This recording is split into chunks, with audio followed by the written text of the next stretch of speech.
In 1987, a journalist discovered a plastic marker in a pauper's graveyard that shattered the image of the royal family.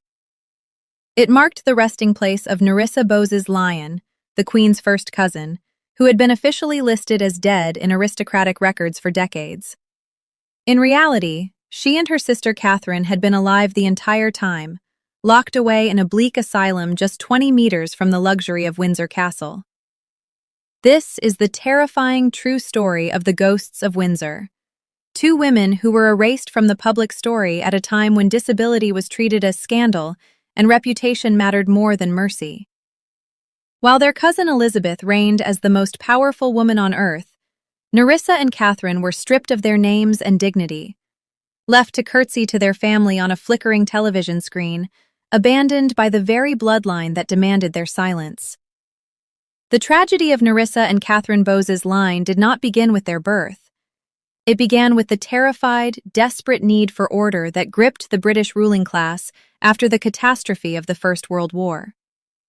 To understand why two innocent girls would eventually be erased from history, we must first understand the world that was waiting for them, a world that was terrified of anything broken. The father of our subjects, John Bowes-Lyon, was a man already cracked by the weight of his era. Born in 1886, he was the older brother of Elizabeth Bowes-Lyon, the woman who would become the beloved Queen Mother. John was charming, handsome, and carried the easy arrogance of the Edwardian gentry. But like an entire generation of young men, he was fed into the meat grinder of the Great War. In the First World War, John served with the Black Watch, and the conflict left him physically diminished and psychologically strained long before peace returned. He returned to Britain, a man prone to nervous exhaustion, struggling to maintain the lifestyle expected of a king's brother-in-law on a diminishing income. He married Fenella Hepburn Stewart Forbes Trefusis, a woman with a name as long as her lineage and a bloodline that carried a silent genetic time bomb. It is crucial here to pause and look at the Trefusis line. History has often unfairly cast the shadow of bad blood onto the Bowes-Lyons, implying a defect in the royal lineage itself. In reality, the genetic mutation that caused the sisters' condition came entirely from their mother, Fenella. But in the paranoid, unscientific atmosphere of the 1920s and 30s, the source of the taint mattered less than the proximity to the crown. To the public, a cousin was a cousin. To the eugenicists, a defect anywhere in the family tree was a rot that could spread. On February 18, 1919, amidst the gloom of post-war Britain and the Spanish flu pandemic, John and Fenella welcomed their first daughter, Nerissa. At first, she was simply a baby, a sweet, fair thing as described in family letters. But as the months turned into years, the silence around Nerissa grew louder. While her peers were beginning to babble, to mimic, to point, Nerissa remained in a fog. She sat. She stared.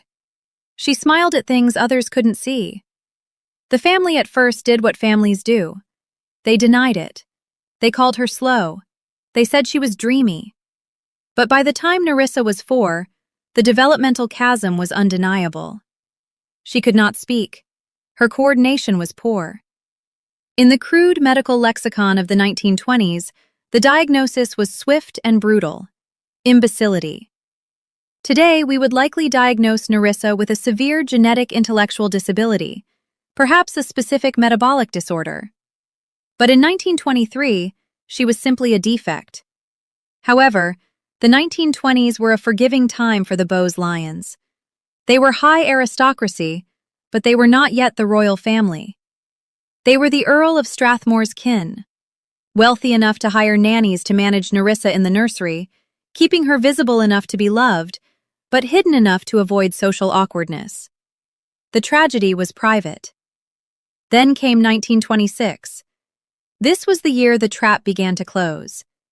In April 1926, the Duchess of York gave birth to a daughter, Elizabeth, the future Queen Elizabeth II. Just 10 weeks later in July, Fenella gave birth to another daughter, Catherine. The two girls were first cousins. They shared a grandfather, They were born into the same strata of silk and privilege, but their destinies were diametrically opposed from their first breath. While the infant Elizabeth was being photographed, celebrated, and groomed as a perfect specimen of British girlhood, Catherine was slipping into the same silence as her older sister. Like Nerissa, Catherine failed to hit her milestones. Like Nerissa, she didn't learn to speak. Like Nissa, she remained trapped in a perpetual mental infancy. Now, John and Fenella had two daughters with severe disabilities.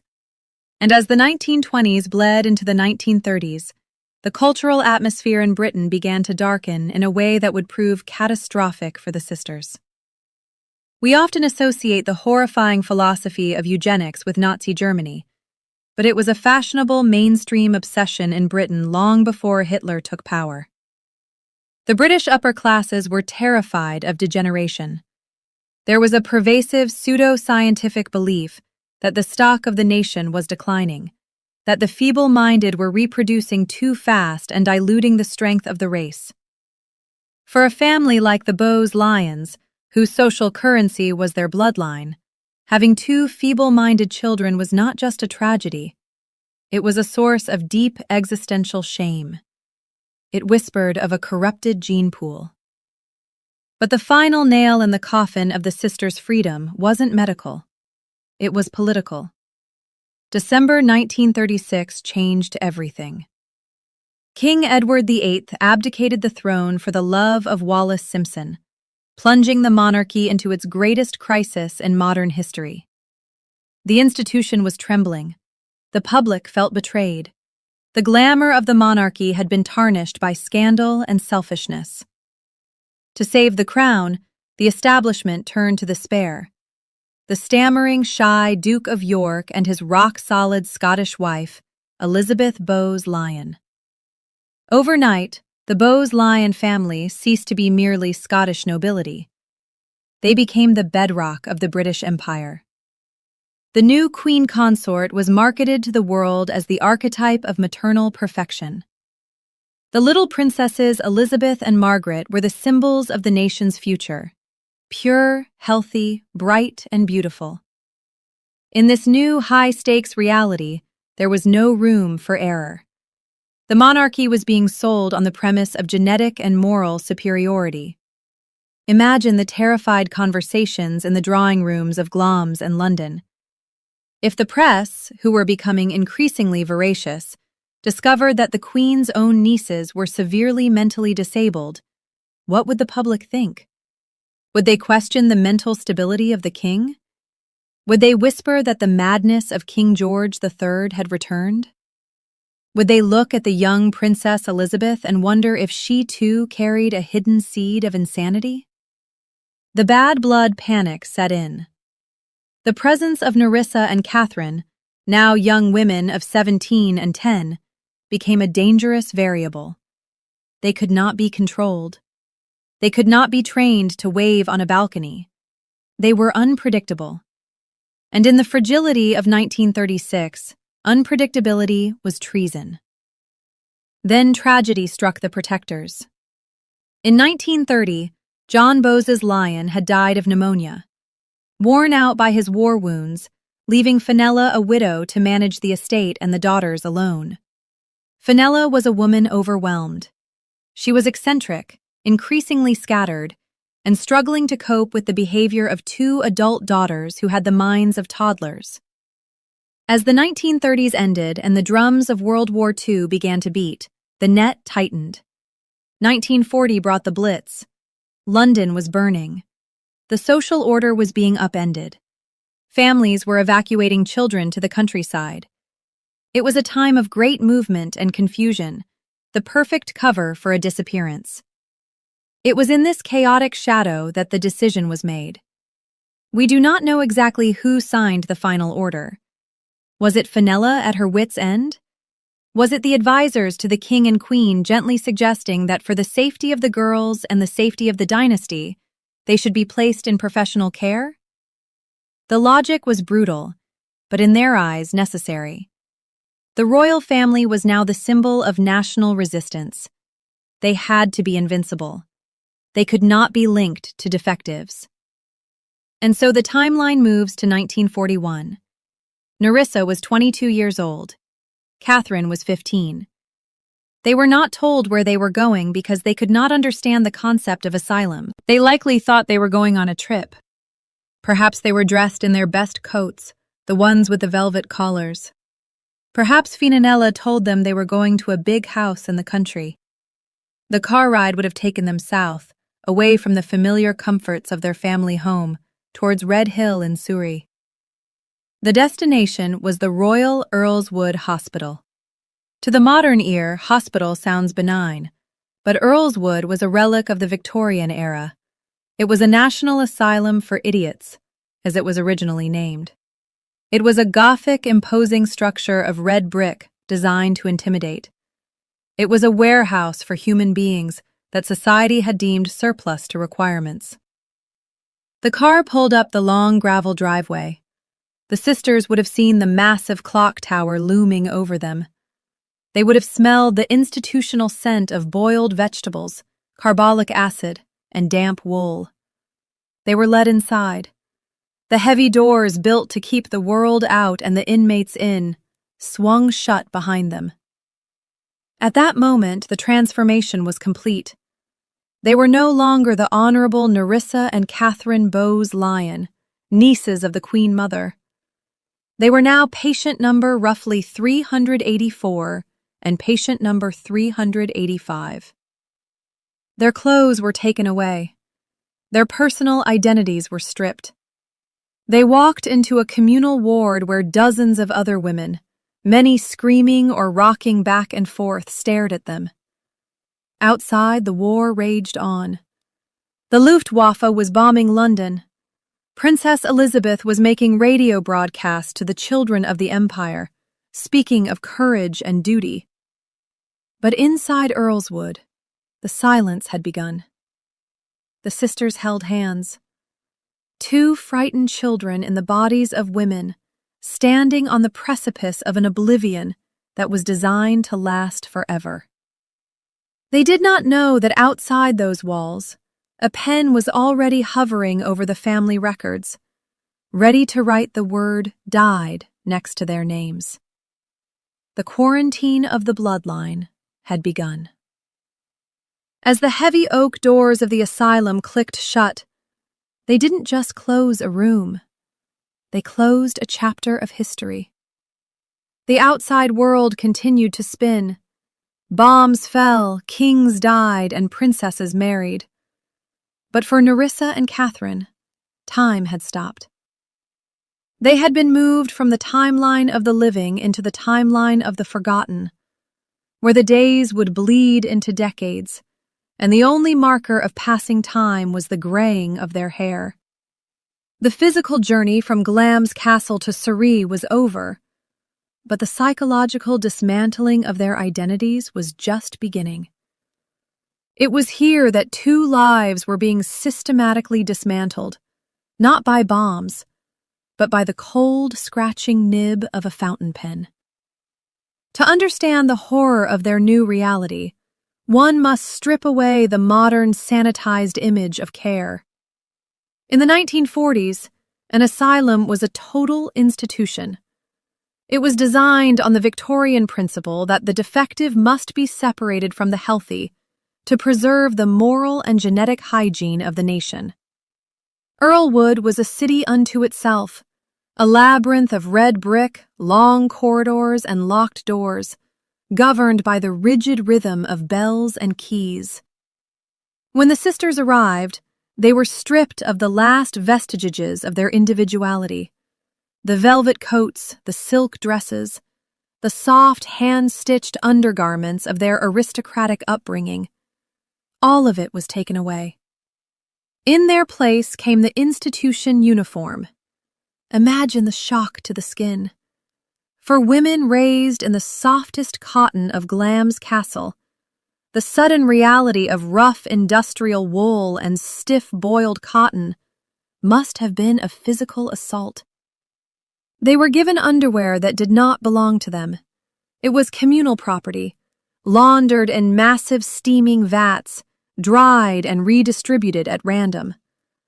On a Monday, Nerissa might wear a vest marked with the name of a stranger who had died 10 years prior. On a Tuesday, Katherine might wear a dress that was 3 sizes too big, pinned at the back by an impatient nurse. They ceased to be individuals. They became bodies to be managed. The daily routine was a cycle of aggressive boredom. The sisters were herded into large, drafty day rooms, spaces that smelled of floor polish, cabbage, and the faint, unmistakable scent of urine that permeated even the cleanest asylums of the era. There was no therapy. There was no stimulation. There was only custodial care. They sat on hard wooden chairs arranged in a circle, staring at the walls or at each other, while nurses in starched caps moved among them like prison guards.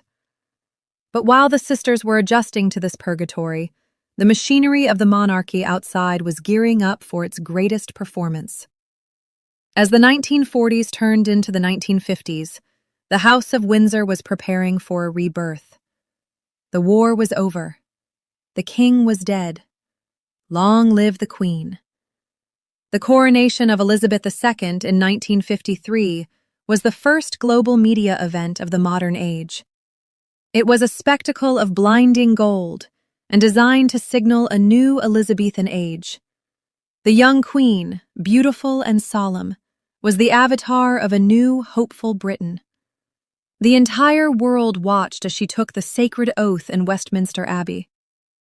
Not far from Westminster, in the communal day room of Earlswood, her first cousins sat in silence. Did they see it? Did the nurses wheel in a grainy black and white television set so the patients could watch the great day? If they did, the irony would have been shattering. There was Katherine, 26 years old, the exact same age as the Queen being crowned. They were genetic mirrors of each other, born months apart in the same year. One was wearing the St. Edward's crown, holding the orb and scepter, the most powerful woman on earth. The other was wearing a shapeless hospital smock, holding nothing, owning nothing, not even the rights to her own name. It was in this era, the glorious 1950s, that the great lie was solidified. The family could have simply left the sisters in the asylum and remained silent. But silence is fragile. People ask questions. Cousins look at family trees. Genealogists poke around. To ensure the safety of the crown, the sisters couldn't just be hidden. They had to be dead. The instrument of this execution was Burke's Peerage.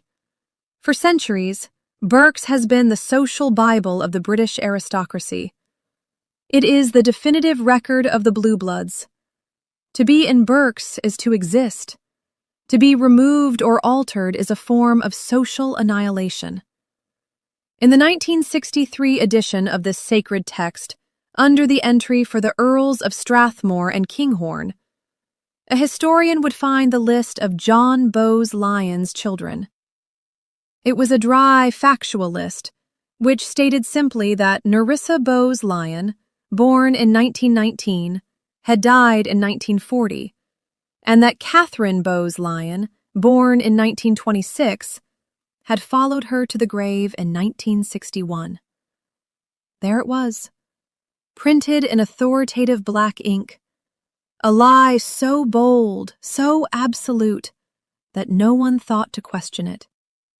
According to the official record, Nerissa had died during the war. According to the record, Katherine had passed away just a few years ago. Who sanctioned this lie? The royal family later blamed Finanella, the girl's mother. They painted her as a vague, senile old woman who was bad with paperwork. They claimed she had simply filled out the annual forms from Burke's incorrectly, confused by her own grief or failing memory. But this explanation collapses under the weight of logic. Is it plausible that a mother forgot her daughters were alive? Is it plausible that she accidentally declared them dead not once, but repeatedly over consecutive editions of the book? And even if Finanella was confused, where were the others? Where was the Queen Mother? Where were the dozens of aunts, uncles, and cousins who moved in the same tight-knit circles? Did none of them open Burke's Peerage in 20 years? Did none of them notice that their living cousins were listed as corpses? The more chilling likelihood is that the error was a convenient fiction, a noble lie agreed upon by the family to solve a problem.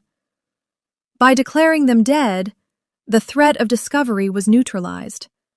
No journalist would go looking for a woman who had died in 1940. No one would ask why the Queen's cousins weren't at the garden parties. They were ghosts, safely buried in the pages of a book, while their breathing bodies remained locked behind the brick walls of Earlswood.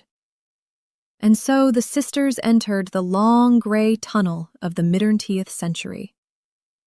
Life in the asylum settled into a rhythm of crushing monotony. The sisters were inseparable. Staff at the hospital later recalled that without the ability to speak, they had developed a language of touch. They would hold hands constantly. If one was moved to a different chair, the other would become distressed until they were reunited. They were each other's only anchor in a world that had become unmed. They were not violent. They were not mad in the way the Victorian Gothic novels described madness. They were simply children who never grew up, trapped in the bodies of aging women. They liked simple things. They liked the texture of velvet. They liked sweet tea. They liked music. But the outside world was retreating further and further away. In the early years, Finanella visited. She would arrive in a car, a figure from their past life, wearing the hats and pearls of a lady. She would sit with them, perhaps bringing sweets or small gifts. But as the years passed, Finanella grew older, frailer, and more eccentric. The visits became fewer. The gaps between them stretched from months into years. And the rest of the family, the silence was absolute. The Queen Mother, the nation's grandmother, famous for her sparkling charm and her tireless visits to hospitals and charities, never came. She was the patron of the Royal Society for Mentally Handicapped Children and Adults. She gave speeches about the importance of care and compassion. She smiled for cameras while holding bouquets of flowers presented by disabled children. Yet she never turned her car toward Red Hill. She never walked into the ward to see the nieces who shared her brother's eyes. There is a profound psychological dissonance here that is hard to reconcile. How does one compartmentalize so completely? How does one spend the day being the world's most beloved grandmother, and the evening knowing that one's own flesh and blood is sleeping in a dormitory with strangers, wearing second-hand underwear? Perhaps it was the fear of the slippery slope. Perhaps the royal family believed that to acknowledge Nerissa and Katherine was to acknowledge the flaw in the bloodline. In the high-stakes game of dynastic survival, empathy is often the first casualty. To be royal is to be a symbol first and a human being second, and symbols cannot afford to have imbecile cousins. By the 1970s, the erasure was total. Finanella died in 1966. With her death, the last tenuous link to the outside world was severed. Nerissa and Katherine were now truly orphans of the state. They had no visitors. They received no mail. They had no money in their hospital accounts to buy toiletries or sweets from the canteen. They were entirely dependent on the charity of the hospital and the state benefits afforded to the indigent. They were the poorest of the poor. Yet they were cousins to the richest woman in the world. The nurses knew, of course, in a closed institution, secrets are the currency of the staff room.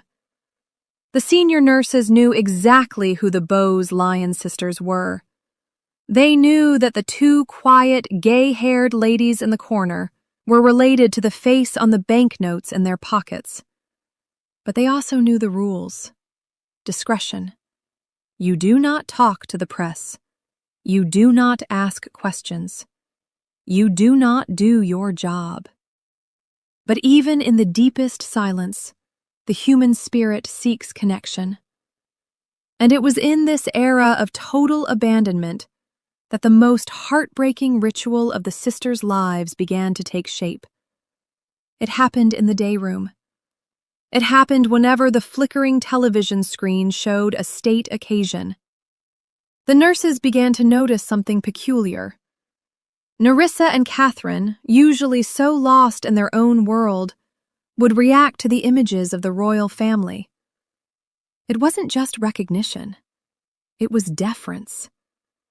When the national anthem played, when the Queen appeared on the balcony, the two sisters would struggle to their feet. They would smooth down their rough hospital dresses, and they would curtsy. It was a clumsy, wavering curtsy, the muscle memory of a childhood lesson learned at Glamis Castle 50 years prior, surfacing through the fog of their disability. They were bowing to the cousin who had left them there. They were saluting the crown that had crushed them. It is an image that burns. The dead women alive and grain in a locked ward, offering their loyalty to the very family that had erased them from the book of life. In the cold logic of the House of Windsor, the fabrication of death was a success. For decades the lie held. The monarchy soared in popularity, untouched by the taint of bad blood. But lies are like debt. They accrue interest. And the cost of erasing a human being is that eventually the void you create demands to be filled. Nerissa and Katherine were hidden, but they were not gone. They were waiting. And as the 1980s approached, an era of investigative journalism and a new ravenous hunger for royal scandals, the plastic tag in the cemetery was waiting to be found. The dead were about to speak, and their silence would be louder than any scream. For decades, this silent ritual of loyalty played out in the shadows, unseen and unrewarded. The 1960s swung, the 1970s raged, but inside the war, the air remained stagnant, preserved in a suffocating amber of routine and neglect. However, even the thickest walls cannot keep out the slow creep of mortality. As the sisters age, the era of secrets was approaching its expiration date. The outside world was becoming louder, hungrier for truth, and less forgiving of aristocratic deceptions. And as the calendar turned to the 1980s, the fragile biology of the older sister began to fail, setting the stage for the final, tragic unraveling of the family's great lie. By the time the 1980s arrived, the world outside the red brick walls of the Royal Earlswood Hospital had transformed into a place of neon noise and aggressive modernity. It was the decade of excess. In London, the financial markets were booming, shoulder pads were wide, and the cult of celebrity had reached a fever pitch. And at the center of this swirling hurricane of global attention stood the House of Windsor. The monarchy had successfully rebranded itself yet again. The stiff, beautiful image of the 1950s had given way to the high-voltage glamour of the Diana years. In 1981, when Prince Charles married Lady Diana Spencer, the entire planet paused. 750 million people watched the fairy tale unfold.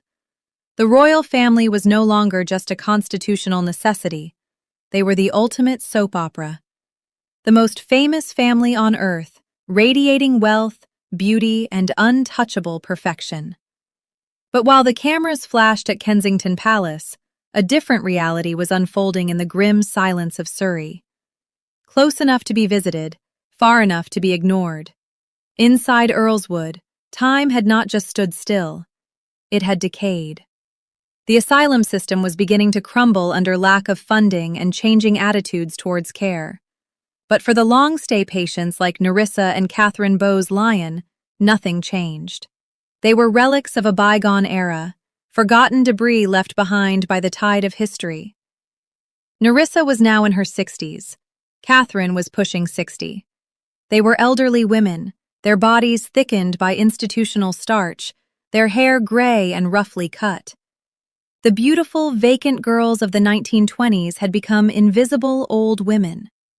The tragedy of their existence in the 1980s was not just the confinement. It was the absolute poverty. It is a detail that stings with a particular cruelty. The Queen's first cousins were paupers.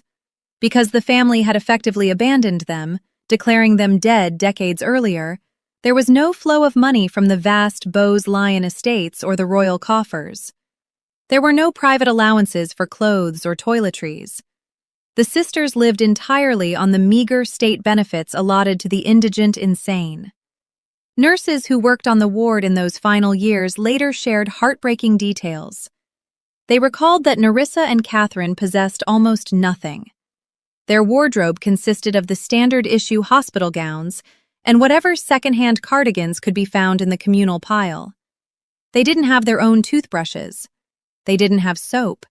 They didn't have the small, trivial comforts that make a life bearable. A favorite biscuit, a soft pillow, a framed photograph. And yet the bond between them remained the only warm thing in their universe. As Nerissa grew frailer, her health declining under the weight of age and institutional life, Katherine became her shadow. They were often seen sitting together in the day room, holding hands, communicating in that silent, telepathic language of twins and spirit. They were the only witnesses to each other's existence. But the biology of a human being, unlike the ideology of a monarchy, cannot be sustained by silence forever. The winter of 1986 was bitter. The damp cold of the Surrey Hills seeped into the old Victorian brickwork of the hospital. Nerissa Bowes-Lyon, the woman who should have been a grand dame of the Scottish aristocracy, was fading. On January 22, 1986, Nerissa died. She was 66 years old. Her death was not marked by the tolling of bells at Westminster Abbey. There were no blackboarded announcements in the Times. BBC News did not interrupt its broadcast. She died as she had lived for 45 years, anonymously in a hospital bed with metal rails, surrounded by the sounds of a busy ward. But if her life was a tragedy of erasure, her funeral was a masterpiece of neglect. It is perhaps the most damning scene in this entire saga. Picture the day. A gray, wet English winter morning. A hearse pulls up to the gates of Earlswood. It is not a royal carriage. It is a standard municipal hearse. The coffin is simple, the cheapest available. Who walked behind it? There were no members of the Bowes-Lyon family, no nephews, no cousins. The Queen did not attend. The Queen Mother, who was at that moment residing in the opulent comfort of Clarence House, did not attend. The only people present to say goodbye to the first cousin of the monarch were the hospital staff. 3 nurses, that was it. 3 women who were paid to care for her were the only ones who felt enough humanity to stand by her grave. They drove to Redstone Cemetery a few miles away. The burial did not take place in a private family vault or crypt. Nerissa was buried in a plot designated for the poor, for those who died without funds. And then came the final insult. When the earth was filled in, there was no money for a headstone.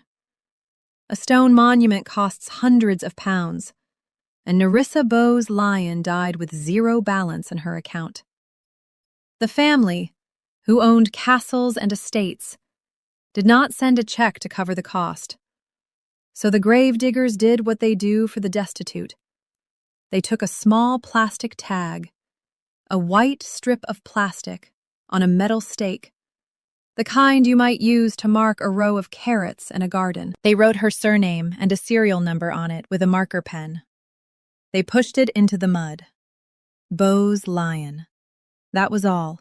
A plastic tag fluttering in the wind, marking the end of a life that had been deemed too inconvenient to exist.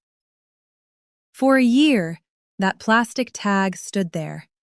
Rain washed over it, mud splattered it. It was a physical manifestation of the great lie. It was the ultimate proof that to the House of Windsor, image was everything, and the individual was nothing.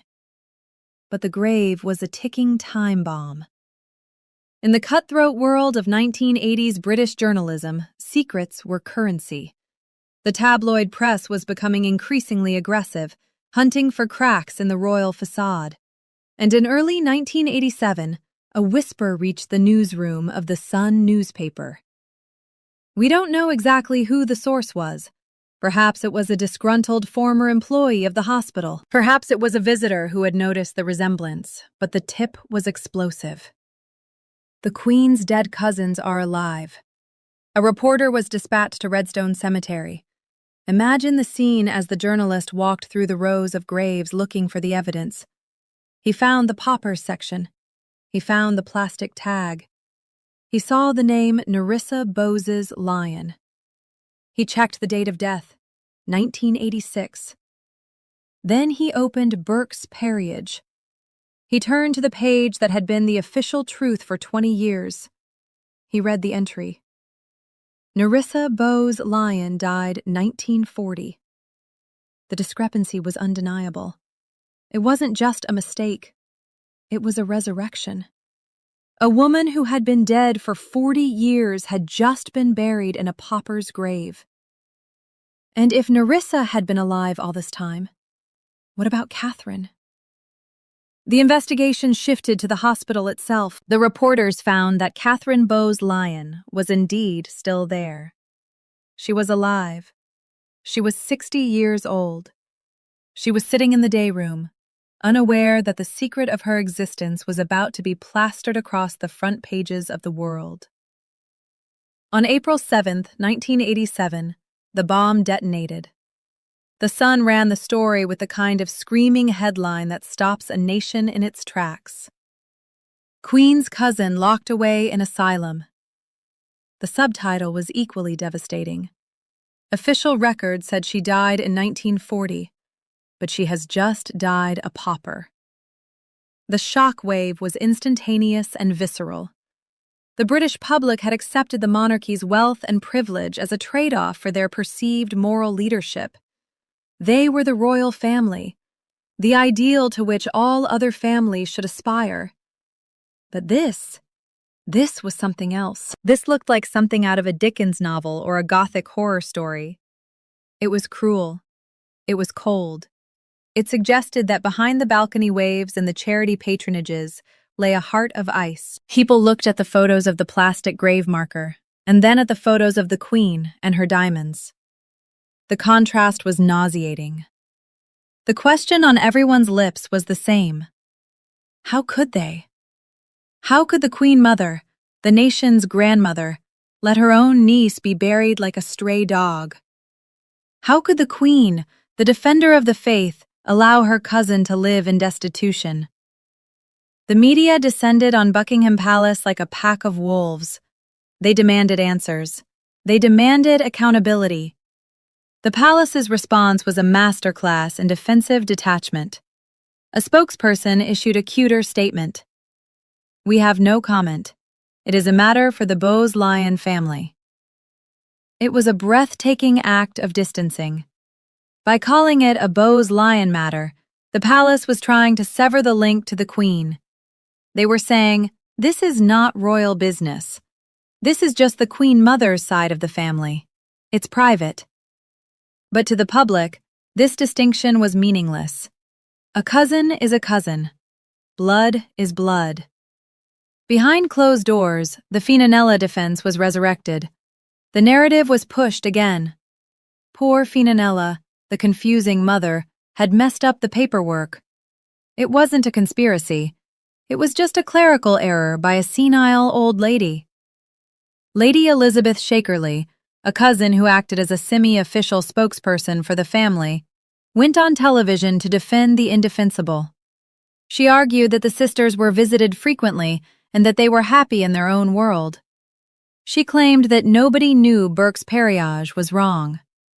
A claim that required the public to believe that for 40 years, not a single member of the family had ever looked up their own family tree.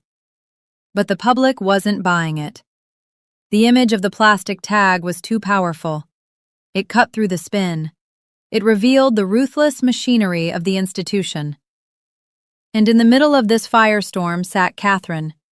Suddenly, the woman who had been invisible for half a century was the most talked-about person in Britain. Reporters tried to get into the hospital. Telephoto lenses were trained on the windows of Earlwood. For Katherine, the scandal meant the end of her life as she knew it. The quiet anonymity of the ward was shattered, but it also brought a strange, belated improvement to her circumstances. The shame of the plastic grave was too much, even for the royals to ignore. Quietly, checks began to be written. A proper headstone was ordered for Nerissa.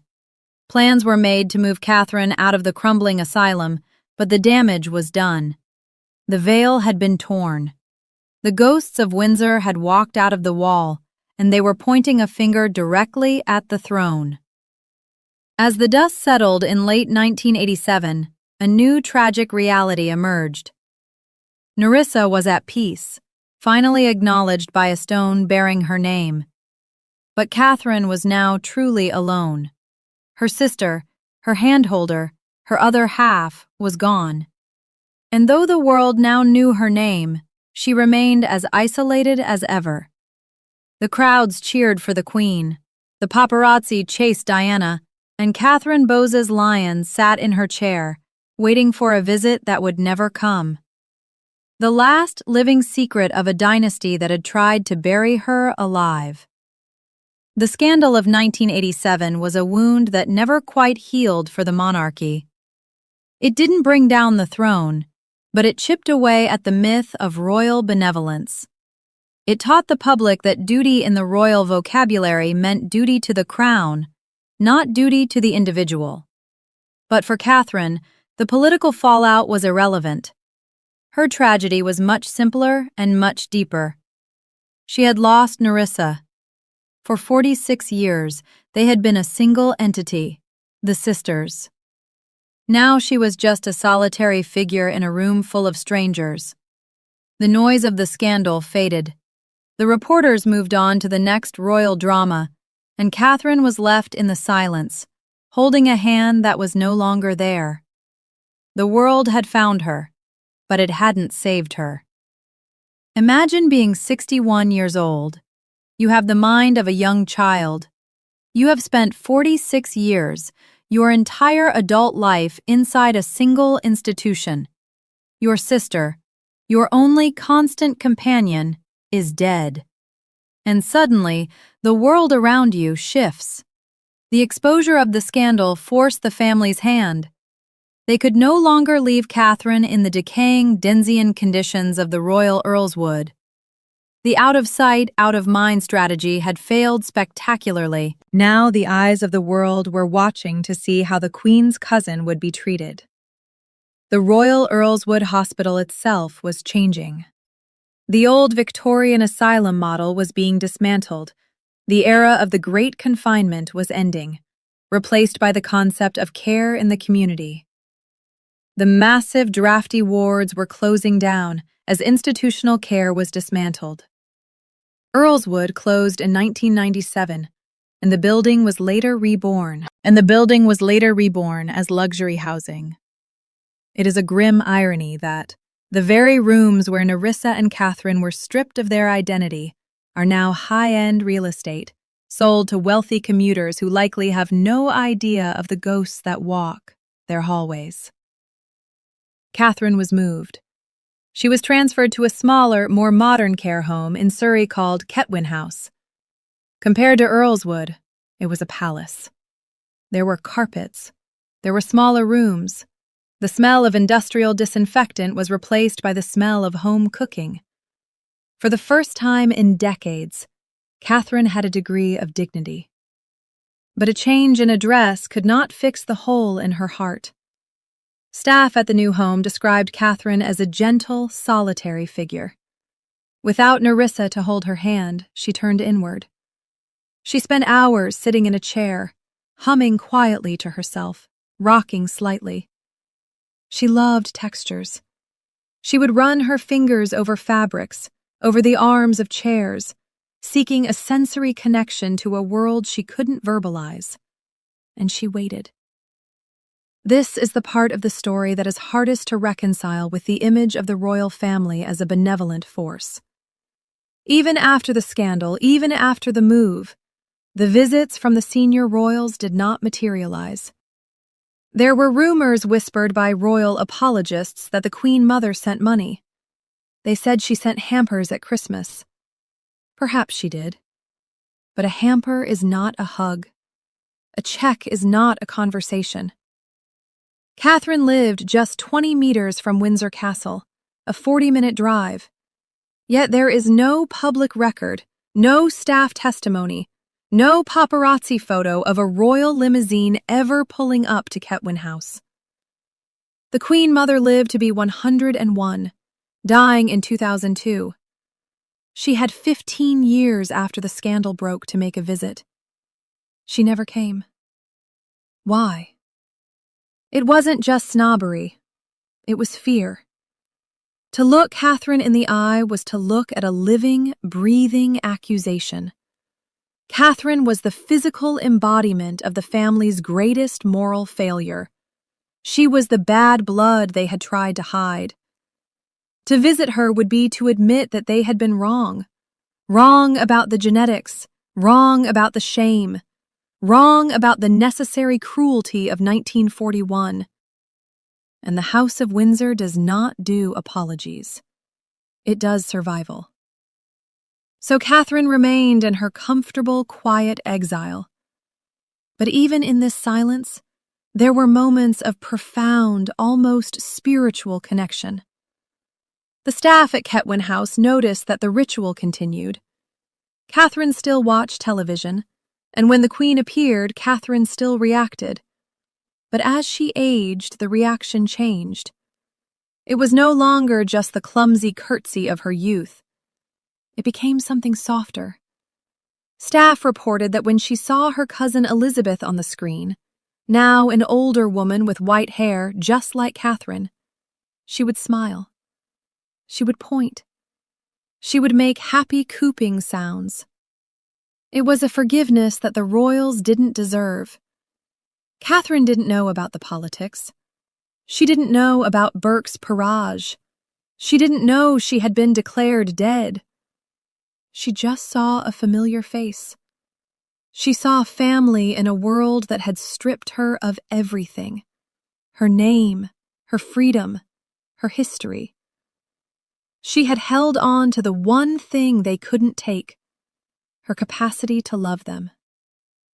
As the new millennium dawned, Catherine became the last living link to a buried past. She outlived them all. She outlived her mother, Finanella. She outlived her sister, Nerissa. She outlived Princess Margaret, who died in 2002. She outlived the Queen Mother, who followed weeks later. Katherine Bowes-Lyon, the weak one, the defective one, possessed a constitution of iron. She survived pneumonia. She survived a broken hip. She survived the depression of loneliness. It was as if she was refusing to leave the stage until the play was truly over. By 2010, she was 84 years old. She was frail, confined to a wheelchair. Her world shrunk to the 4 walls of her room in the garden path. But she was still there. The world had changed beyond recognition. The internet existed. Genetic science had debunked the crude eugenics of the 1930s. The stigma of disability was fading. The Paralympics were celebrated. The royal family itself was modernizing, with Prince Harry speaking openly about mental health. Yet Catherine remained a secret. She was an inconvenient footnote that simply wouldn't go away. Finally, in February 2014, the end came. Catherine Bowes-Lyon passed away at the age of 87. She had spent 73 years in institutional care. Think about that number. 73 years, from the Blitz to the iPhone, from Winston Churchill to David Cameron. an entire lifetime spent waiting in a corridor. Her death was quiet. There was no breaking news alert. Most people didn't even know she was still alive. But her funeral was different from Nerissa's. The shame of 1986 had taught the family a lesson. They couldn't let it happen again. Katherine was not buried with a plastic tag. She was buried with dignity next to her sister and her parents in the family plot at Redstone Cemetery. A proper service was held. And this time the family sent a representative. It wasn't the Queen. It wasn't Prince Charles. But members of the Bowes-Lyon family were there. They stood by the grave as the final sister was lowered into the earth. The circle was closed. The twins of tragedy were reunited in the damp soil. The silence that had begun in the nursery at Glamis Castle almost a century before was finally complete. But as the mourners walked away, leaving the two sisters together under the gray sky, the question hung in the air like a fog. Was it worth it? Was the purity of the bloodline worth the price of two human souls? Did the erasure of Nerissa and Katherine actually save the monarchy? Or did it leave a stain on its conscience that no amount of gold braid and trumpet fanfares can ever wash away? Katherine's life was a testament to the endurance of the human spirit in the face of absolute negation. They took her life, but they couldn't take her survival. She was the ghost who refused to disappear.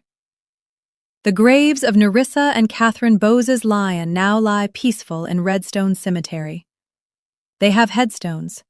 They have names. Visitors sometimes leave flowers, not official royal wreaths, but small bouquets from strangers who have heard the story. But the story isn't just about the past. It's a mirror held up to the present. It forces us to ask, what do we hide to maintain our image? Who do we sacrifice to keep our family firm afloat? The sisters are gone, but their shadow remains. It stretches all the way to Buckingham Palace, a long, dark silhouette cast by two little girls who were locked away because they weren't perfect enough for a fairy tale.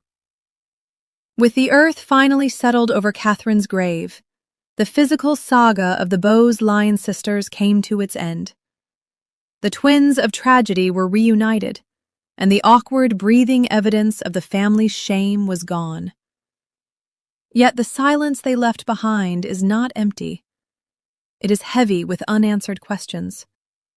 Now that the protagonists have left the stage, we are left to look at the institution that built the theater and to ask the uncomfortable question that lingers over every royal wave and every gilded ceremony. Was the preservation of an image worth the erasure of a soul? The bodies are buried, but the verdict is still out. The graves in Redstone Cemetery are quiet now. The plastic tags are gone, replaced by respectable headstones that finally acknowledge the dates of birth and death. The media vans have long since driven away, and the outrage of 1987 has faded into a footnote of royal trivia. But the story of Nerissa and Katherine Bowes-Lyon does not end with their burial. In fact, their silence continues to echo, bouncing off the marble walls of history, demanding an answer to a question that the House of Windsor has never publicly addressed. Why? It is the question that hangs over this entire tragedy like a shroud. Why was it necessary to erase them? Why was the social death of two gentle, harmless women considered the only option for the survival of the crown? To understand this, we must stop looking at the royals as a family and start looking at them as a concept. The British monarchy is not just a group of people. It is a brand. It is a mystical institution that relies entirely on the suspension of disbelief. For the magic to work, the monarch must be seen as set apart, chosen by God, embodying the best of the nation. In the precarious decades of the 20th century, this magic was fragile. The abdication of Edward VII had cracked the veneer. The family was terrified that the public would see them as flawed, human, and potentially degenerate. In this high-stakes theater, Nerissa and Katherine were not viewed as human beings. They were viewed as glitches in the matrix. They were errors in the bloodline that threatened to spoil the perfection of the new Elizabethan age. The cruelty was not accidental. It was structural. The aristocracy operates on a ruthless utilitarianism. The survival of the dynasty always outweighs the needs of the individual. If a branch of the tree is seen as withered, it is pruned. The sisters were pruned. But the most haunting aspect of the story is not the cold calculation of the gray men in suits who managed the PR. It is the silence of the woman who sat on the throne. The question of Queen Elizabeth II's personal culpability is the uncomfortable heart of this narrative. She was a woman known for her deep Christian faith, her sense of duty, and her kindness to strangers. How could she and her mother, the beloved Queen Mother, allow their own flesh and blood to live and die in destitution? Defenders of the crown argue that the Queen was protected from the details. They suggest that the great lie in Burke's Peerage was a mistake made by a senile aunt, and that the Queen, busy with affairs of state, simply assumed her cousins were being cared for privately. But this explanation demands a level of naivety that contradicts everything we know about Elizabeth II. She was a woman who read government papers every day for 70 years. She knew the secrets of prime ministers and spies. Is it credible that she didn't know her own first cousins were alive in an asylum 40 minutes from her castle? The more likely and more tragic truth is that she knew, but she compartmentalized. There is a medieval political theory called the king's two bodies. It states that a monarch has a body natural and a body politic. The body natural of Elizabeth Windsor likely felt pity for her cousins, but the body politic knew they were a liability. And in the House of Windsor, the body politic always wins. The Queen had to be the symbol of health, stability, and genetic purity. To embrace Nerissa and Katherine publicly would have been to admit a flaw in the royal stock during an era when eugenics cast a long shadow. So a glass wall was erected. On one side was the glitter of Buckingham Palace, the garden parties, the balcony waves. On the other side was the drab day room of the Royal Earlswood Hospital. The cousins could see each other through the glass. Nerissa and Katherine watching the Queen on television. The Queen, perhaps, thinking of them in passing moments of guilt, but they could never touch. The tragedy is that the protection was unnecessary. When the truth finally came out in 1987, the public didn't turn against the Queen because her cousins had disabilities. They turned against the family because the family had lacked heart. The danger wasn't the bad blood. The danger was the cold blood. What remains of Nerissa and Katherine today? They left no diaries. They wrote no letters. They gave no interviews. Their voices were never recorded. In the vast, noisy archives of the 20th century, they are silent, but their legacy is profound. They are the shadow self of the modern monarchy. They are the reminder of the human cost of the royal fairy tale.